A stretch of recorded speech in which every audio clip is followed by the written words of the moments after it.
Good morning दोस्तों, thank you for watching my YouTube channels. दोस्तों आज हम चर्चा करेंगे insight. What is the insight? एक अंतर्दृष्टि क्या होती है। दोस्तों वो अंतर्दृष्टि इस हर मनुष्य के अंदर विद्यमान है, बशर्ते कि हमें उसको देखने के लिए हमारे अंदर एक जिज्ञासा होना चाहिए, हमारे अंदर एक तीव्र इंटेंसिटी होना चाहिए, तीव्रता होना चाहिए जानने की। दोस्तों उस इंसाइट के माध्यम से ही हम इस संपूर्ण जगत को जान सकते हैं और वो इंसाइट हमारे अंदर में है। तो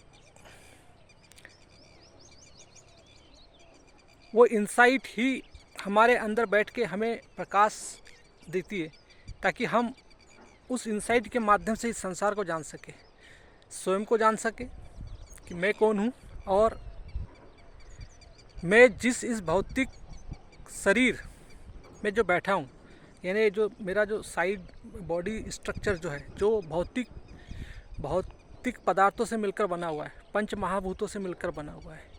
और ये जो भौतिक पदार्थ है, ये इसके अंदर एक यानी रासायनिक प्रक्रिया है जो भौतिक नियमों के आधार पर चलती है।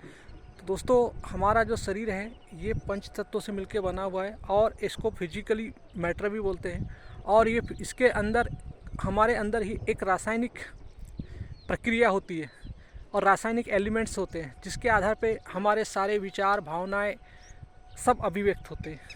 हमारे अंदर जितनी भी चीज़ें हैं, यानी भौतिकी के नियम के आधार पे ही ये रासायनिक नियम काम करते हैं। तो दोस्तों जीवन में किसी भी चीज़ को समझना चाहते हैं, चाहे वो संसार में कोई भी जीव जंतु पशु पक्षी हो, कुछ भी हो, उसके लिए हमें हमेशा अपनी अंतर्दृष्टि का उपयोग करना चाहिए, हमेशा हमें अपनी समझ का उपयोग करना चाहिए। दोस्तों उस परमात्मा ने हमें बहुत सारी चीज़ें उस इंसाइट तक पहुंचने के लिए हमें दी है। वो इंसाइट तक पहुंचने के लिए ही हमें विवेक, बुद्धि, मन मिला हुआ है, चित्त मिला हुआ है। चित्त मतलब तीन चीज़ों का कॉम्बिनेशन, मन बुद्धि अहंकार। इसके माध्यम से ही हम उस तक पहुंच सकते हैं। और इस संसार में क्या हो रहा है, क्या जो भी हो रहा है, यानी जीव जंतु पशु पक्षियों के जो भी हमें दिखाई दे रहे, उनके अंदर सबकी अंतर्दृष्टि एक ही जगह से आ रही है। दोस्तों जब हम इस संसार की हर वस्तु को समझने लगते हैं, वो चाहे वो सेंटिएंट हो, इनसेंटिएंट हो, इट मीन्स कि मतलब चाहे वो सजीव हो चाहे वो निर्जीव हो, हर चीज़ के अंदर उस परमात्मा की अंतर्दृष्टि बैठी हुई है, हर चीज़ में। इसीलिए किसी ने कहा है कण कण में नारायण है, यानी ये ब्रह्मांड पूरा एक गुत्थम गुत्था है, यानी पूरे पार्टिकल्स का खेल है, यानी पूरा ब्रह्मांड ऊर्जा का कंपन है। और ऊर्जा हमेशा पार्टिकल्स के रूप में ट्रेवल्स करती है, और ऊर्जा और तरंगे दोनों एक ही है, एक ही तत्व के से बने हुए हैं। जब हम ऊर्जा को देखते हैं तो वो कण में परिवर्तित हो जाती है। तो दोस्तों हमारा शरीर भी एक एक छोटी छोटी बिल्कुल मतलब मिनिमम पार्टिकल से बना हुआ है, एकदम सूक्ष्म से सूक्ष्म पार्टिकल से बना हुआ है। और उन्हीं सूक्ष्म पार्टिकल्स में हमारे सारे रसायन हार्मोन्स रिलीज होते हैं। हमारे मस्तिष्क सूक्ष्मतम पार्टिकल से बना हुआ है, और उसी के अंदर जैसे हमारे अंदर हमारा विज्ञान हमें समझाता है कि हमारे अंदर जो 7 ग्रंथियाँ होती है जो हमारे शरीर को चलाती है, जिसको हम सेक्सुअल ग्लैंड्स बोलते हैं, जिसको हम मतलब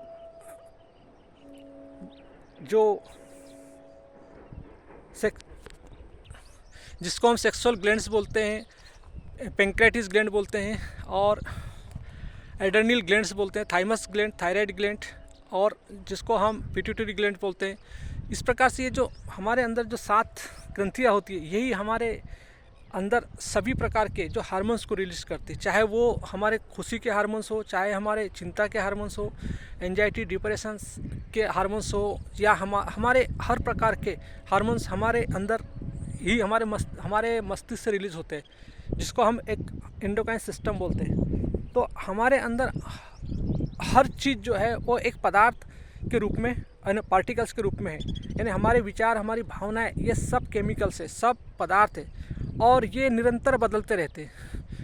दोस्तों इसको निरंतर बदलने के लिए जैसे हमारे अंदर इस ब्रह्मांड, इस यूनिवर्स, जैसा मैंने बताया कि पूरा ब्रह्मांड यूनिवर्स एक एक कण के रूप में ट्रेवल्स करता है, पार्टिकल्स के रूप में ट्रेवल्स करते हैं, और उस हर पार्टिकल्स में हर विचार बैठे हुए हैं, यानी हर विचार ट्रेवल्स करते हैं। क्योंकि दोस्तों ये पूरा भौतिक जगत जो है ये पार्टिकल्स ही बना हुआ है। इसको समझने के लिए जो वैशेषिक ऋषि मतलब जो वैशेषिक दर्शन जिसमें परमाणु की का ज्ञान हमें मिलता है, तो दोस्तों ये एटॉमिक थ्योरी के ऊपर संसार बना हुआ है। और ये एटॉमिक थ्योरी संसार मतलब outer world, same thing inner world. तो जो हमारा बाहरी संसार है उसी के आधार पे हमारा इनर आंतरिक भौतिक जगत वाला शरीर चलता है, और इसके अंदर ही वो सब विचार ट्रेवल्स करते हैं। यानी विचार जो होते हैं दोस्तों हमारे लिए, हमारे पास जो हम जो समझते हैं कि विचार हमारे होते हैं, हमारे विचार नहीं होते। हमारे सारे विचार हमारी एक निरंतर बदलते रहते हैं, और ये सारे विचार जो होते हैं इस ब्रह्मांड में ट्रेवल्स करते हैं, ये ब्रह्मांड की एनर्जी में ट्रेवल्स करते रहते हैं। जैसे मैंने आपको बोला कि हर कण में, मैं अभी आपसे बात कर रहा हूँ, ये विचार बाहर ट्रेवल्स कर रहे हैं, सांसों के माध्यम से जाते हैं, क्योंकि इतनी सूक्ष्मतम होते हैं कि वो हमें दिखाई नहीं देते, क्योंकि हमारी इंद्रियां उनको देख नहीं सकती। लेकिन ऐसे ही करके ये विचार, चाहे वो इस पृथ्वी ग्रह पे किसी भी व्यक्ति हो, ये ब्रह्मांड पूरा यूनिवर्सल एक कॉस्मेटिक जितना भी जो बना हुआ है ये पार्टिकल से बना हुआ है। जैसे आज हमें विज्ञान ने भी हमें समझा दिया कि ब्लैक होल के विस्फोट से ही एनर्जी का प्रोडक्शन हुआ, और उसी से हम मतलब सारा ये ब्रह्मांड बना है। तो दोस्तों हमारे हर पार्टिकल्स में हर किसी, जो भी व्यक्ति आज से कई सालों पहले जन्म लिया भी हो, चाहे वो कृष्ण हो, बुद्ध हो, या महावीर स्वामी हो, विवेकानंद हो, रमन महर्षि हो, यानी जितने भी लोग, चाहे वो कबीर साहब हो, गुरु नानक साहब हो, जितने भी लोग जो जैसे साउथ ईस्टर्न के आप देख लीजिए, मतलब जो ग्रीक के फिलासफी देखिए, प्लेटो, सुकरात या लाउजू, जितने भी लोग हैं जिन्होंने कहना चाहिए जिनका शरीर जो पदार्थ था वो इस ब्रह्मांड में मतलब विलीन हो चुका है दोस्तों, उन सबके व्यक्तित्व के गुण, उनके हर पार्टिकल्स हमारे अंदर मौजूद है। इसलिए दोस्तों आज हमारे अंदर सत्य के भाव भी, मतलब सत्य भी प्रकट होता है, सतो गुण भी होते हैं हमारे अंदर, रजोगुण भी होते हैं और तमोगुण भी होते हैं। लेकिन दोस्तों इन सब को समझने के लिए हमारे पास वो एक इंसाइट मिली हुई है कि we can understand what is happening inside the body. यानी हमारे अंदर वो परमात्मा ने हमें एक शक्ति दी है जिससे हम अपने पूरी संरचना को समझ सकते हैं, हम पूरी भौतिक संरचना को समझ सकते हैं, और इस भौतिकी के नियमों के आधार पे जो हमारे रासायनिक चीज़ें जो होती है हमारे अंदर, हम उसको समझ सकते हैं। इसलिए दोस्तों हमारे जीवन में विज्ञान का होना बहुत ज़रूरी है। जब तक हमें विज्ञान समझ नहीं आएगा तब तक हम अपने शरीर को नहीं समझ सकते, हम अपने मस्तिष्क की संरचना को नहीं समझ सकते, हम अपने विचार भावनाओं को नहीं समझ सकते। और जब तक हम अपने विचार भावनाओं को नहीं समझेंगे तो हम अपना जीवन बेहतर नहीं जी सकते। जीवन तो दोस्तों हम जी सकते हैं जैसे पशु पक्षी जीते हैं, जो ऑलरेडी उनके अंदर उनके डीएनए से उनके गुण, खाना पीना, सोना, सेक्स, काम, क्रोध, लोभ, मोह, मद, मात्सर्य, उसके आधार पे हम अपनी पूरी ज़िंदगी जी सकते हैं। लेकिन दोस्तों हमें जो समझ मिली, वो इंसाइट हमारे अंदर बैठी है, हम उससे वंचित रह जाएंगे। और आज यही कारण है दोस्तों कि हमने अपनी इंसाइट को ऊपर उसको पूरा ढक के रखा है, जो वो हमें रोशनी नहीं दे पाती। यानी हमारे अंदर जो उस सत्य की, जो कृष्ण की जो इंसाइट, हमारे कृष्ण तत्व की जो इंसाइट हमारे अंदर बैठी हुई है, वो पूरी ढक चुकी है। क्योंकि हम देखते ही नहीं उसके तरफ, हम भागते हैं। हमारी जो ये भौतिक इंद्रिया संसार की ओर दिखाती है, हम इसी के लालच में भागते रहते हैं, और चीज़ों के पीछे भाग के हम कभी संतुष्ट नहीं होते दोस्तों। संतुष्ट इसलिए नहीं होते क्योंकि हमारा वास्तविक स्वभाव जो है, यानी हमारे जो मैं का जो स्वभाव है वो है प्रेम है, आनंद है, करुणा है। वो समझ का केंद्र है, उसका बोध का केंद्र है। लेकिन वो अज्ञानता में पैदा होता है। जो एक अशुद्ध मैं जो होता है वो अज्ञानता में पैदा होता है, जो कुछ नहीं होता, एक एलिमेंट है मैं, जो अपने आप को विचारों के रूप में अभिव्यक्त करता है। और वो हमारी अतीत की जो स्मृतियाँ जो होती है, जो अतीत की हमारी स्मृतियों का जो पुंज होता है पूरा, वो उसके रूप में जो मैं प्रकट होता है, और वही हमारी दिनचर्या में आता है। तो दोस्तों जब हम उस सत्य यानी इंसाइट की दृष्टि में अपने आप को नहीं देखते, तो हमारा जीवन एक रोबोट की तरह हो जाता है। यानी हम काम तो करते हैं लेकिन एक पैटर्न में काम करते हैं, और वो पैटर्न कैसे होते हैं कि हमारे अंदर जो हमारी स्मृति में रहते, स्मृति मतलब जो हमारे ब्रेन के जो न्यूरॉन्स होते हैं ना, हमारे मस्तिष्क के जो न्यूरॉन्स होते, और उसके अंदर जो न्यूरॉन्स के एक जो कोडिंग होती है वो हमने अपने एक पैटर्न के रूप में करती होते हैं। और दोस्तों यही कारण होता है क्योंकि हमारे अंदर जो ब्रेन, हमारी कोशिकाएं निरंतर बदलते रहती है, लेकिन हम हमेशा अपनी कंडीशनिंग यानी कि एक माइंड को कंडीशनिंग कर देते हैं। तो जो हमारी कोशिकाएं रहती है उसी पैटर्न पे चलती है, क्योंकि दोस्तों कोशिकाएं बदलते रहती, पुरानी कोशिकाएं ही आने वाली कोशिका को अपने बिहेवियर के बारे में बता के जाती है। तो हमारा पुराना बिहेवियर, हमारी मान्यताएं, परंपराएं, धारणा, इसके आधार पर हमेशा बना रहता है। और ये मान्यता, परंपराएं जो होती है ये हमारे लिए सबसे बड़ी घातक है, जो हमने मान के बैठा है। आज दोस्तों जो भी हम जितनी भी मान्यता बेसिस परंपराओं पे जीवन जीते कि ये मेरी मान्यता है कि हमें ऐसा करना चाहिए, ये हमारे पूर्वजों की मान्यता है, ये आपकी इन जो एक समझ की शक्ति को ख़त्म कर देती है। क्योंकि आप किसी को बगैर एनालिसिस किए मान के बैठ गए, मतलब आपने क्या किया, अपने माइंड को एक कंडीशनिंग बना दिया, जाना नहीं, समझा नहीं, तो आपके अंदर जो ब्रेन में जो कोशिका है वो भी उसी पैटर्न में चलेगी और आपका माइंड पुरानी कोशिकाओं से ही ये हो जाएगा। तो आपके अंदर जो एक असीमित, अनलिमिटेड इनसाइट बैठी है, जिसके पास इतना पावर है जो आपके अंदर है, आप उससे वंचित हो जाओगे और आप समझ ही नहीं पाओगे। और यही कारण होता है दोस्तों कि जब जैसे जैसे एजिंग साइंटिफिक इफेक्ट होता है कि जो पुरानी सेल्स जो होती है वो आने वाली सेल्स को इन्फॉर्मेशन देती है, लेकिन कई बार क्या होता है कि जैसे जैसे एज बढ़ते जाती है तो पुरानी सेल्स जो होती है उसकी जो एक्टिविटी डिक्रीज़ होने लगती है और वो आने वाली सेल्स को अपनी इन्फॉर्मेशन नहीं दे पाती। और यही कारण होता है कि उनके पैटर्न में डिस्टर्बेंस आ जाता है और हमारी हार्ट अटैक से मौत हो जाती है। दोस्तों इसीलिए हमें अपने जीवन में, हम समझ के प्राणी हैं, हम चेतना के प्राणी, इसलिए हमें निरंतर अपनी चेतना को नर्चर करना है।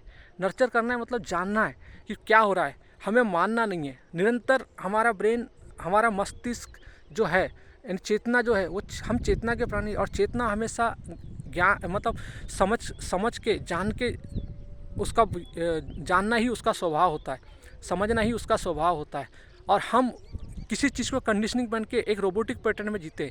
आज 99% आदमी इसी पैटर्न में जीता है, चाहे वो खाना पीना, सोना, सेक्स, ऑफिस काम, पैसा कौड़ी, बस बाहर की दुनिया में ही जीता है। दोस्तों यही कारण है कि उनके जीवन में हमेशा दुख बना रहता है, क्योंकि एक पैटर्न जो आप अपने माइंड को कंडीशनिंग कर दिए, और कंडीशनिंग माइंड से हम जीवन जीते तो हमें क्या दुख ही मिलेगा, सुख कहाँ से मिलेगा, क्योंकि हमारे ब्रेन के न्यूरॉन्स भी एक कंडीशनिंग होकर बैठ गए।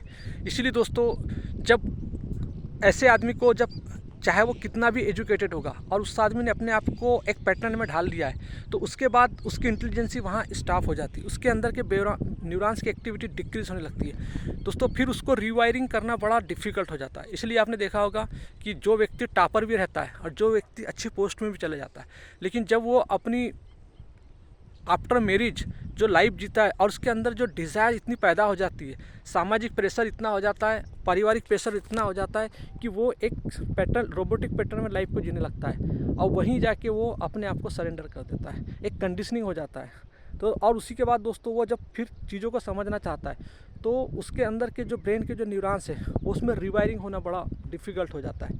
यही कारण है दोस्तों कि आप समझ के प्राणी हैं, आप समझिए, रुपया पैसा कमाइए, लेकिन सबसे ज़्यादा आप अपने अस्तित्व को समझिए, अपने ब्रेन की संरचना को समझिए। दोस्तों हमारा ब्रेन, हमारा जो मस्तिष्क है, जो मानसिक मॉडल, हमारा मानसिक विज्ञान जो है, मनोवैज्ञानिक जो है, वो हमें समझाता है कि हम जितनी कामनाओं को अपने मन में, कामनाओं के विषय को अपने मन में रखेंगे, हम उतना ही ज़्यादा डिप्रेशन, एंजाइटी में जाएंगे। दोस्तों इसीलिए हमारे ऋषि मुनियों का साथ, जिन्होंने हमारे अस्तित्व के ग्रंथ हमें दिया, श्रीमद् भगवद गीता, उपनिषद, ब्रह्मसूत्र, और उन उपनिषदों से आने वाले जो क्षर दर्शन जो हमारे ऋषियों के द्वारा हमें दिया गया है कि हमारे मनुष्य का जो दर्शन है वो उन ग्रंथों से निकल के आए, जो अस्तित्व के ग्रंथ है। तो दोस्तों जब तक हम उनके पास नहीं जाएंगे, तब तक हमारा जीवन उस कृष्ण तत्व के पास नहीं जाएंगे, उस राम तत्व के पास नहीं जाएंगे, तब तक हमारा जीवन अच्छा नहीं हो सकता। हम हमेशा एक रोबोटिक पैटर्न में जिएंगे और हम अपनी लाइफ को बर्बाद करेंगे। दोस्तों ये लाइफ बहुत ही कीमती लाइफ मिली हुई हमें और समय भी मिला हुआ है। थोड़ी सी अपने आप को जागृत करने की आवश्यकता है, अपने आप को इनसाइट को देखने की ज़रूरत है। आपके अंदर उस पड़े हुए जो चमकता हुआ हीरा आपके अंदर बैठा हुआ है, उस हीरे से सिर्फ आपको वो कचरा हटाना है। ऑटोमेटिक दोस्तों वो रोशनी आपको मिलना चालू हो जाएगी। और वो रोशनी के माध्यम से जब आप अपने आप को लाइफ में को जिएंगे तो आपके अंदर वो स्पष्टता एकदम बिल्कुल मतलब स्पष्टता आएगी और आप अपने जीवन को बेहतर बना सकते हैं, क्योंकि आपको वो सत्य जो इंसाइट है वो प्रकाश देने के लिए बैठी हुई है।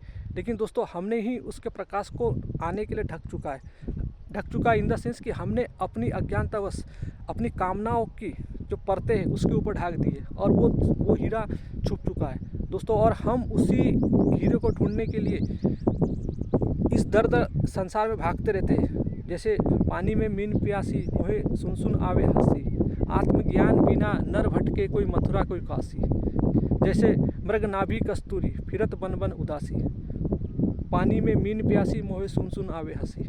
दोस्तों यही कारण है हमें हमारे संतों ने गा गा के बताया है कि जो तुम काशी मथुरा में ढूंढ रहे हो वो आपको वहाँ नहीं मिलेगा। जो चीज़ आपके अंदर बैठी हुई आप उसको वहाँ ढूंढिए। यू टर्न योर इनसाइड, आप अपने अंदर जाइए, आपको वो सत्य आपके अंदर मिलेगा। दोस्तों थोड़ा सा स्ट्रगल लगता है, जैसे कुंभ में जो हम अमृत और विष का जो ये होता है उसका कारण ये होता है कि हम अहंकारी जीव हैं। जब हमारे अंदर ज्ञान जाता है तो हमारे अंदर का जो अहंकार होता है वो उसके लिए जो ज्ञान होता है विष के तरह होता है। इसीलिए दोस्तों वो विष जो है जब हम भगवान की शरण लेते हैं, भगवान शिव के पास जाते हैं और हमें जो कलह होती है, हमारे अहंकार को जो कलह होती है कि उसको चोट पड़ती है और उसके अंदर जो जहर निकलता है वो जहर को सह नहीं पाता, इसलिए भगवान शिव उस आंतरिक दृष्टि से उस जहर को पी लेते हैं। और तभी पीते हैं दोस्तों जब हमारे अंदर उस सत्य की ओर जाने के लिए हमारी जिज्ञासा होती है और जब हम उस परमात्मा को साक्षी मान के उस जहर को सहने लगते हैं धीरे धीरे तो हमारे अंदर के द्वार और खुलते जाते हैं। और फिर एक दिन ऐसा आता है कि हम उस अंतर्दृष्टि से यानी हमारे मन के जितने विषय हम इनसे मुक्त होते जाते हैं और बाद में फिर हम कहना चाहिए जो एक कंडीशनिंग माइंड को मुक्त हो जाते हैं और फिर हम एक यूनिवर्सल माइंड की ओर बढ़ने लगते हैं। और एक यूनिवर्सल माइंड जो एक रिक्तता होता है, जहाँ पे सत्य होता है, बोध होता है, उसकी ओर बढ़ के फिर हम उस परम तत्व को पाने लगते हैं। दोस्तों ये जीवन की सच्चाई है जो हमारे महापुरुषों ने समझाया है। हमको इसी पैटर्न पे अपने आप का स्वयं अवलोकन कीजिए। कभी भी किसी की भी बातों को सच मत मानिए, क्योंकि दोस्तों हर विचार, हर भाव, सब केमिकल्स होते हैं, सब क्षणिक बदलते रहते हैं। इसीलिए किसी की बातों पर विश्वास मत कीजिए और अपने माइंड को कंडीशनिंग मत कीजिए, क्योंकि आपने जहाँ भी अपने माइंड को कंडीशनिंग कर दिया दोस्तों, आपने जीवन के रहस्यों से अपने आप को वंचित कर दिया।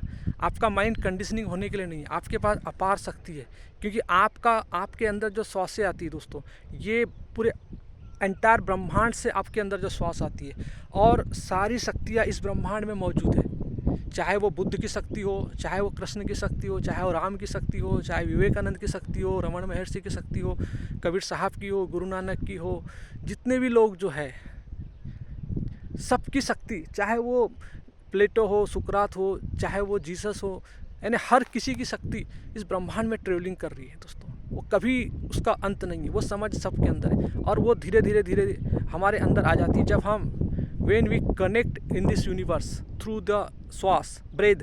तो दोस्तों ब्रेथ भी एक पार्टिकल्स के थ्रू ही हमारे अंदर आती है, एनर्जी के रूप में आती है और ये सब चीज़ हमें उसी के अंदर हमारे थॉट ट्रेवल्स करते हैं। ये ब्रह्मांड में सब हमारे अंदर एक समदृष्टि, भगवान श्री कृष्ण कहते हैं कि जो स्थित प्रज्ञा मतलब जब हम अपनी प्रज्ञा को स्थित हो जाते हैं, समदृष्टि रखने लगते हैं, यानी संसार में जितनी भी वस्तु दिखती है हम उनके प्रति समान दृष्टि रखने लगते हैं दोस्तों, तब हमारे अंदर से एक निष्कामता का भाव आता है और हमारे अंदर हमारी समझ डेवलप होती है।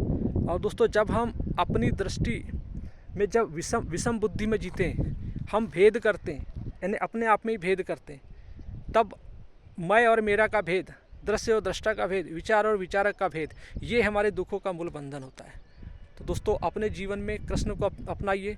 अब जिस भी धर्म को मानते उसको अपनाइए, पर कृष्ण तत्व से मत। कृष्ण तत्व एक ही होता है दोस्तों, चाहे वो कृष्ण तत्व राम में भी है, बुद्ध में भी है, जीसस में भी है, वही कृष्ण तत्व जितने भी जो एनलाइटमेंट है सबके अंदर, चाहे वो मीराबाई हो, चाहे वो लल्लेश्वरी देवी हो, चाहे वो कबीर साहब हो, चाहे वो विवेकानंद हो, चाहे वो जिद्दू कृष्णमूर्ति हो, चाहे वो स्वामी सरस्वती दयानंद हो, संसार के जितने भी जो एनलाइटमेंट पर्सन हैं सबके अंदर वो कृष्ण तत्व है। कृष्ण तत्व मतलब सत्य एक होता है, और कृष्ण राम ये सब अलग अलग हो सकते हैं दोस्तों, लेकिन कृष्ण तत्व एक होता है। उस कृष्ण तत्व के साथ जुड़िए, उस कृष्ण तत्व की समझ को अपने मस्तिष्क में उतरने दीजिए।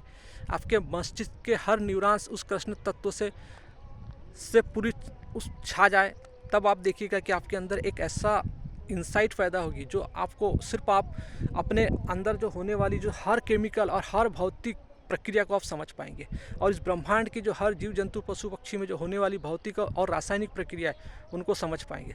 दोस्तों हमारा शरीर पूरा रासायनिक है, हमारा समझ हमारे विचार सब रासायनिक है। इसलिए दोस्तों हमारे अंदर झगड़े लड़ाई सब होते रहते हैं, सब वृत्तियाँ हमारे अंदर है। इनको समझ के आप मुक्त हो सकते हैं, हर आदतों को आप समझ के मुक्त हो सकते हैं, चाहे वो कितनी से कितनी भी बड़ी आदत क्यों ना हो। लड़ाई झगड़ा हिंसा इन सब का एक ही स्रोत है जो हमें समझाया है हमारे जानने वालों ने कि शांति हमारा स्वभाव है। यदि हम शांत हो जाए, हम शांति से यदि किसी चीज़ को समझ लें तो दोस्तों अच्छी चीज़ें हम की प्रॉब्लम सॉल्व हो सकती है। तो दोस्तों आई थिंक कि मतलब आपको समझ आया हो। थैंक यू दोस्तों। यदि ये वीडियो आपको अच्छा लगा हो तो इसको शेयर कर दीजिए, ताकि आपको इसी प्रकार से आने वाले जो हमारे जो दिव्य ज्ञान है की दृष्टि आपके सामने उन ऋषि महात्माओं के द्वारा दी हुई चीज़ें जो है जिनको हम समझ के आपके सामने पेश करते रहे, ताकि आपका जीवन बेहतर हो, संसार में हर व्यक्ति का जीवन बेहतर हो और हम इस संसार में अमन चमन लाए। थैंक यू दोस्तों, हैव ए नाइस डे।